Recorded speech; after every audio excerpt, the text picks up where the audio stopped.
Good morning students. आज हम chapter 4 water a wonderful liquid की रीडिंग लगाएंगे।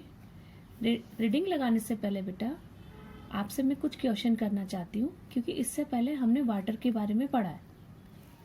वाटर क्या है आप अच्छे से जानते हैं, डेली पीते हैं। एक कलरलेस लिक्विड जो कि जिसके अंदर जो चीज़ मिलाएंगे आप सब कुछ मिल जाता है ना। इसीलिए इसको एक वंडरफुल लिक्विड कहा जाता है। दूसरी बात एक और मैं आपसे एक क्वेश्चन करना चाहती हूँ, क्या आप बता सकते हैं कि जो हमारी अर्थ है, हमारा प्लेनेट है, पानी का कितने % पार्ट पानी ने उसको कवर किया हुआ है? जानते हैं आप? आपने 4th क्लास में पढ़ा था, अगर आपको ध्यान हो तो बेटा 70% वाटर। अगर आपसे क्वेश्चन ये पूछा जा सकता है कि हमारी अर्थ का कितना % पार्ट अर्थ का कवर किया हुआ है, वो है 70% पार्ट। तो ठीक उसी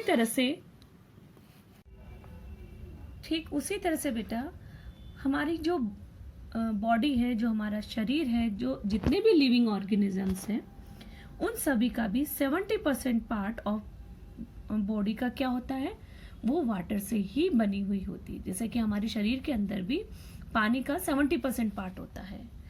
और आप जानते हैं सोर्स ऑफ वाटर कौन कौन से हैं। मेन सोर्स क्या है वो भी हमने पढ़ा है। मेन सोर्स ऑफ वाटर क्या है आपका, जल्दी बताइए। Rain water is a main source of water. और कौन कौन से सोर्स हैं बेटा जहां से हमें पानी प्राप्त होता है? ओशन है, आपका ट्यूबवेल है, हैंडपंप है, वेल है, ये सब आपने पढ़ा है ना। पर नेचुरल कौन कौन से हैं? नेचुरल में ओशन, सी होगा आपका, लेक, पॉन्ड, स्ट्रीम, रिवर, ये नेचुरल है। ये ध्यान रखना, नेचुरल और आर्टिफिशियल दोनों में फर्क है। तो अब आपको समझ आ गया होगा पानी क्या होता है और कहाँ से मिलता है। चलिए अब हम स्टार्ट करते हैं और आप मेरे साथ साथ पढ़ते जाएंगे ताकि आपको क्लियर होगा। The thing we see around us can be classified into the 3 categories। यानी कि हमारे आसपास अगर हम चीजें देखें तो उनको 3 पार्ट में डिवाइड करते हैं। पहला कौन सा? सॉलिड यानी ठोस, यानी ऐसा देखो, जैसे ये पेन है ना, देखिए ये टूटने पर अपने ही शेप में नहीं दोबारा आ सकता, उनको कहते हैं सॉलिड। लिक्विड यानी कि जिसको जिस में डालें वो उसी शेप में बेटा वापस आ जाते हैं, वो होते हैं लिक्विड। गैसेस जो दिखाई नहीं देती बट इनको भी इनका वॉल्यूम होता है, इनका वेट होता है, ठीक है। तो ये तीनों चीज हमने देखा। अब नेक्स्ट है substance like water, oil, petrol, kerosene, milk and spirit are liquid. ये सभी आप अपने आसपास देखते हैं और डेली आपको वाटर, ऑयल और मिल्क तो देखने को ही मिलता है। तो आपने देखा ये कैसे होते हैं। अगर आप ध्यान से देखो तो ये बहते हैं, अगर आप इन्हें नीचे डालो तो ये रेलना शुरू कर देते हैं, ऐसे ऐसे धीरे धीरे, है ना। तो वो लिक्विड होते हैं, ध्यान रखना। Water is the most commonly used liquid. Let's us take a look at some of the properties of water. अब हम देखते हैं कुछ वाटर की प्रॉपर्टीज। वो प्रॉपर्टी मतलब कुछ गुण इसके होते हैं जो अब हम पढ़ने जा रहे हैं। First, some material are soluble in water. कुछ मटेरियल होता है जो पानी के अंदर सॉल्यूबल होते हैं, मतलब सॉल्यूबल का मतलब घुल जाना। अच्छा बताइए क्या बनाते हो जब आप घुल जाता है? बेटा आप शिकंजी बनाते हो ना नींबू की, तो और दूध भी जब रोज गर्म करते हो तो उसमें चीनी डालते हो, कहाँ जाती है वो, पता लगता है आपको? नहीं ना। तो वो इसका मतलब वो सॉल्यूबल हो गई, उसमें जाके बैठ गई, है ना।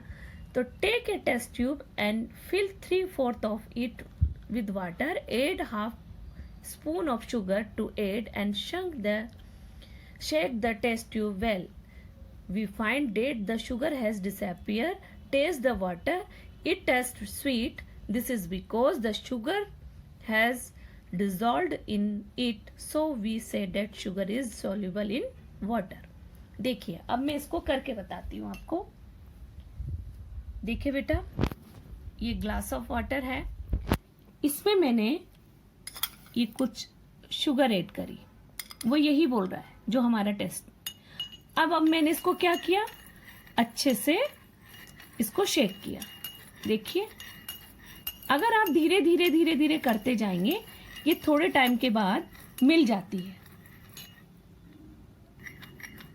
देखो बेटा, ये देखिए डिजोल्व हो गई है, देखो ध्यान से, वो छोटे से दाने इसमें रह गए हैं, पर ये भी अगर मैं रेगुलर ऐसे चेक करती जाऊंगी तो ये डिजोल्व हो जाएगा।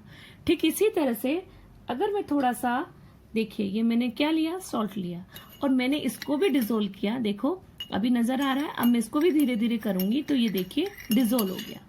इट मीन्स कि इसके अंदर कुछ चीजें या जो इसके अंदर डिजोल्व हो सकती हैं, तो वो अगर प्रॉपर डिजोल्व हो जाती है तो ऐसी चीजों को हम सोल्यूबल कहते हैं।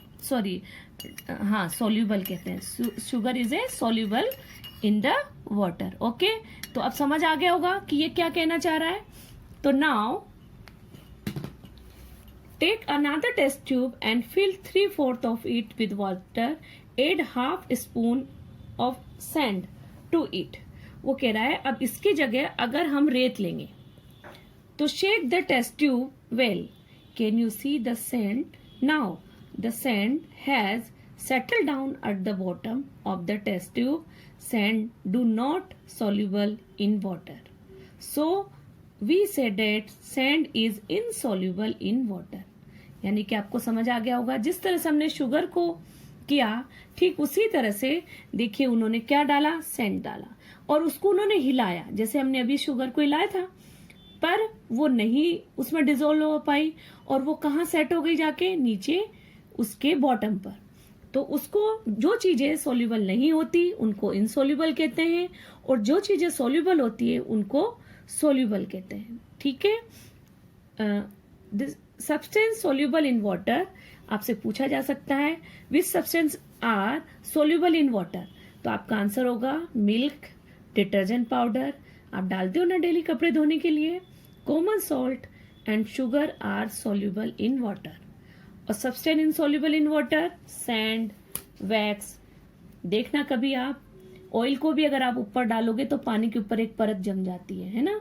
Glass, oil and kerosene are insoluble in water.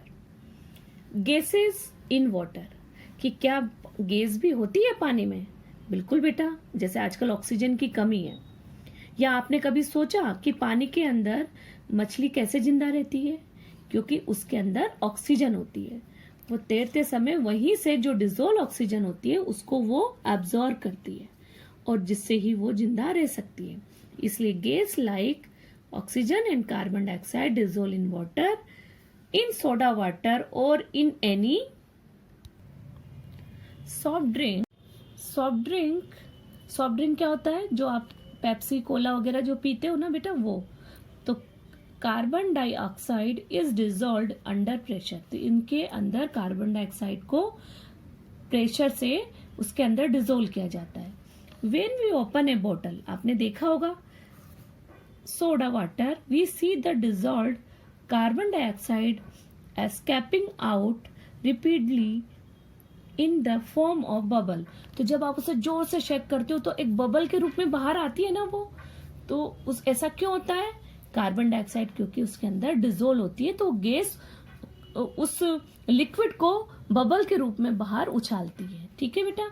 Water in lake, river, pond and sea has a lot of oxygen dissolved in it. Plant and animal living in water use this oxygen. समझ आ गया ना कि इनके अंदर किस तरह से plant और एनिमल जिंदा रहते हैं। सेकंड प्रॉपर्टी है बेटा, some material sink and some float in water. Sink मतलब होता है बेटा कि डूब जाना, float यानी तैरना, कि कुछ पानी में तैरते हैं और कुछ फ्लोट करते हैं। Take a beaker and fill about 2/3 of it with the water. Drop an iron nail in it. The iron nail sink in water and settle down at the bottom of beaker. Only those things sink in water that are heavier than water. So we say that iron is heavier than water. आपको बात समझ आ गई होगी। अब इसका मैं example आपको लेके समझाती हूँ तो आप और अच्छे से समझ पाएंगे कि देखिए बेटा, मान लीजिए ये आपने पानी लिया। अब पानी में मैंने देखिए ये एक कॉइन डाला, तो देखिए ये कहाँ गया, नीचे गया ना। क्यों गया? वही चीज जो आपने अभी पढ़ा कि उन्होंने जो कील डाली थी उसकी क्या बोलते हैं, लोहे की, आयरन की, तो वो भी नीचे चली गई थी। देखिए आप, चली गई थी ना। क्यों चली गई थी? क्योंकि कोई भी मेटल जो होता है बेटा वो हैवी होता है, किससे? पानी से। तो यहां भी हम कह सकते हैं मेटल या iron is heavier than. Now take another beaker and fill about 2/3 of it with water. अभी हमने जैसे उसको बोला था कि वो सिंक हुआ था ऊपर, सॉरी नीचे बॉटम में चला गया था। अब हम एक और बीकर लेंगे और उसको 2/3 भर लेंगे। ठीक है बेटा। Drop a small piece of wood in water. Wood मतलब क्या होता है? लकड़ी का पीस उसमें डालेंगे। तो the piece of wood does not sink in water, the material that float on water is lighter than water, so wood is lighter than water. बेटा इसको हम कैसे समझ सकते हैं कि समझिए, देखिए जैसे ये शिंक हुआ था ना आपका, ठीक उसी तरह से हम देखिए मैंने क्या किया, कुछ क्या है ये पीस ऑफ पेपर, तो मैंने ये किया। देखो ये अभी तो क्या हो रहे हैं, फ्लोट कर रहे हैं, पर जैसे जैसे इसके अंदर पानी एब्जॉर्ब करता जाएगा ये क्या होते जाएंगे, हैवी होते चले जाएंगे, और हैवी होने के बाद ये नीचे सिंक हो जाएंगे। तो देखो अभी तो ये फ्लोट कर रहे हैं ना। तो ठीक इसी तरह से आपने देखा होगा जब आप वो पीते हो कोल्ड ड्रिंक वगैरह, तो उसमें पीस ऑफ आइस होते हैं, क्यूब्स होते हैं, तो वो कहाँ फ्लोट करती है?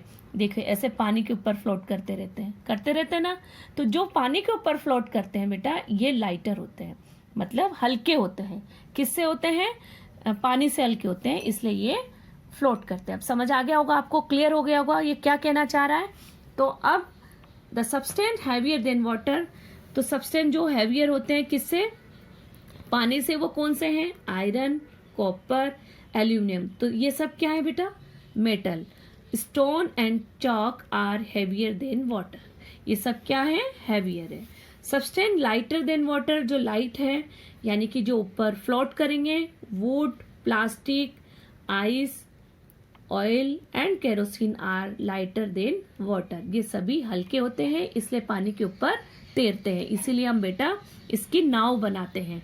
तो आप ये सब जो एग्जाम्पल मैंने आज करके दिखाए ये सब आपको करने हैं। आगे मैं property of liquid next chapter में पढ़ाऊंगी ताकि आप अच्छे से समझ सकें, और इसकी रीडिंग जरूर लगाना। जय हिंद।